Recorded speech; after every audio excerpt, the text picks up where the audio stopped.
largo de esta conferencia, pero creo que amerita todo lo sustancioso que resulta su desarrollo. Vamos a hacer una ronda de comentarios de las otras distinguidas personalidades que nos acompañan. Si quieres, el doctor Lorenzo Meyer, si quieres pasa por acá. Damos un aplauso a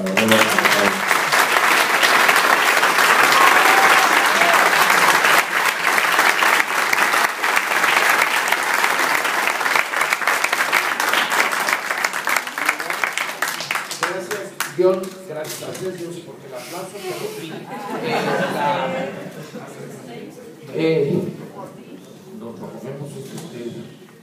la temática de esta reunión, a mi juicio, tiene una raíz histórica enorme. Las primeras elecciones que hubo en México fueron al principio del siglo XIX y fueron hechas todavía cuando México era parte del Imperio Español.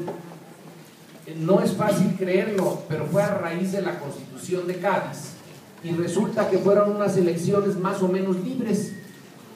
Fueron tan libres que ganó lo que entonces podía ser la oposición y que el virrey decidió que mejor ya no iba a hacer más elecciones. Estaba México en una coyuntura muy difícil, que era la coyuntura de la guerra de independencia, y que ya con eso tenía suficiente para que no le metieran más ruido. Pero eso es importante. Las primeras elecciones modernas fueron más o menos libres. No había padrón, desde luego. No se sabía quiénes podían votar. En algunos círculos se dijo, bueno, los indios no, pues fueron los que más votaron. Y sacaron a los candidatos que el virrey no deseaba. Bueno, de entonces en adelante las cosas se desvirtúan. Como la elección no fue lo que la autoridad quería, a lo largo del siglo XIX se hicieron elecciones, pero no tuvieron mayor sentido. La política se dirimía en la violencia, en el choque directo, liberales, conservadores, centralistas, federalistas, etc. Cuando empieza a haber elecciones que podemos considerar como adecuadas al mundo moderno, es en el porfiriato. Ahí sí ya hay se observa el calendario, pero son elecciones absolutamente sin contenido. Nadie las cree, no tienen más que es una mera formalidad. Viene la revolución, que se produce a raíz de un resultado no aceptado de elección, que eso es importante. Por eso tenemos la necesidad de la credibilidad, para que no nos vaya a salir lo que nos salió en esa ocasión. Sin credibilidad no hay legitimidad para el gobierno que se instale a partir de esa elección. Ese es el cimiento fundamental. Si está movido, pues ya se quedó mucho el edificio, como está pasando en este momento. Entonces, las elecciones que vienen en el siglo XX, quizá la única realmente creíble es la que se hace cuando ya Madero derrocó a don Porfirio. Se hace en un medio violento, pero es una elección interesante. No ganaron los maderistas todo lo que... claro, Madero era el único candidato, así que como buena elección, la cosa no está bien. Pero el Congreso es muy plural. Ahí hay antimaderistas. Salió una pluralidad política muy interesante, pero ya era demasiado tarde. Ya no iba por ahí la política. Ya estaban armadas y armados los grupos, y todo se decidió finalmente con las armas. Cuando una vez se establece el nuevo régimen, un régimen que no va a ser democrático, que va a ser autoritario, pero que tiene una camisa democrática, se tienen que llevar a cabo las elecciones, y se llevan cada 4 años primero, luego cada 6 años, el cuatrienio y el sexenio. Pero no hay credibilidad. Eso es lo que nos tiene aquí, que las elecciones en donde se presenta Vasconcelos como opositor, bueno, pues sale, probablemente las hubiera perdido de todas maneras, no tenía la maquinaria necesaria, pero no son creíbles. Y luego la elección que organiza mi general Cárdenas en 1940, es un presidente fantástico el general Cárdenas, pero esa elección limpia no fue. Y ahí se derrota a Almazán.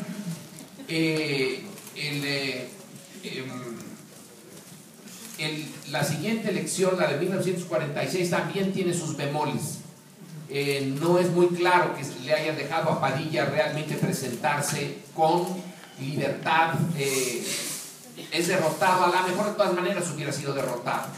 Pero la de 1952, la de Enríquez Guzmán contra Ruiz Cortines, esa sí tiene mucha violencia y ahí sí hay otra gran fraude.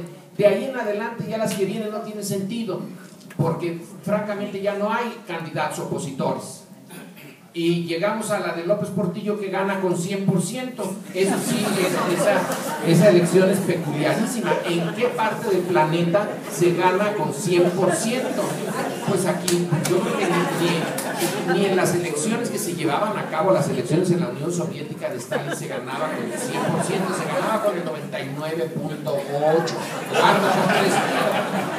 Pero aquí se ganó porque el PAN se retiró, y como no había competidor, pues gana con él. A partir de ese momento las elecciones empiezan a ser interesantes. El 88 hay un fraude, ahí sí no hay ni vuelta de hoja. El 88 es un fraude.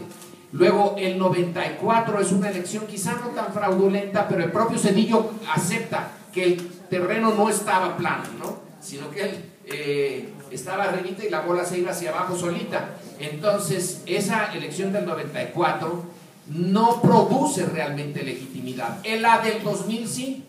Creo que la del 2000 es la primera elección hecha en paz, con una estructura creíble, con un IFE creíble, y ahí quien lo echó a perder es el personaje que viene después, porque ese personaje es el que introduce cuando Andrés Manuel va creciendo, cuando introduce este elemento del desafuero, el desafuero, y por abrir una calle que va a dar a un hospital, peor, nada más, mira, bueno, sí se podía hacer peor, que fuera a dar a un orfanato o alguna cosa por el estilo, peor todavía, pero no, eso queda absurdo. Entre las historias de lo absurdo político, esa es una de las que más importancia tiene. En 2006, entonces, tenemos todo el derecho a tener recelos del proceso electoral. Tenemos el mismo y mucho derecho a exigir que sea un proceso limpio, y tenemos también el derecho a decir lo dudamos por la historia. El IFE responde, oigan, pero no veo por qué tengan ustedes dudas, que no nos ven a nosotros aquí. Pues claro que los vemos, y como fueron resultado de acuerdos partidistas los consejeros, en el último tramo, que nos tardaron muchísimo tiempo de poner los 3 últimos consejeros, hasta que los 3 partidos se pusieran de acuerdo, porque como ciudadanos, la cosa no queda muy clara de que sea realmente eso. Son resultado de acuerdos políticos entre las 3 fuerzas. Y ahora lo que decimos es, la historia es un elemento que nos lleva a ser muy cuidadosos con el resultado electoral, porque la historia no avala la legalidad y legitimidad de las elecciones en México. Entonces vamos a ponernos alertas como sociedad, a pesar de que tenemos un IFE que nos cuesta muchísimo. Ya como sociedad estamos pagando una fortuna por el IFE, y ni así estamos seguros, porque el 2006 nos mostró que no podíamos estar seguros. Y con esto termino. A la hora de concluir las elecciones del 2006 se hizo una encuesta de quién creía que las elecciones habían estado bien y quién creía que habían estado mal, y más de un tercio, alrededor de un tercio de los encuestados no creyeron en el resultado. Bueno, entonces, ¿cómo se va a formar un gobierno legítimo si un tercio de los ciudadanos dicen, ese no me representa ni lo reconozco como legítimo? Luego venía el grupo que decía, pues yo no sé si fueron o no fueron, y luego finalmente una mayoría absoluta, pero muy pequeña, que sí aceptó como legítimas las elecciones del 2006. Muy bien, en ese entonces hay que introducir el elemento ciudadano para, bueno, tratar por lo menos que no se diga que no se intentó hacer en el 2012 una elección digna de ser creída.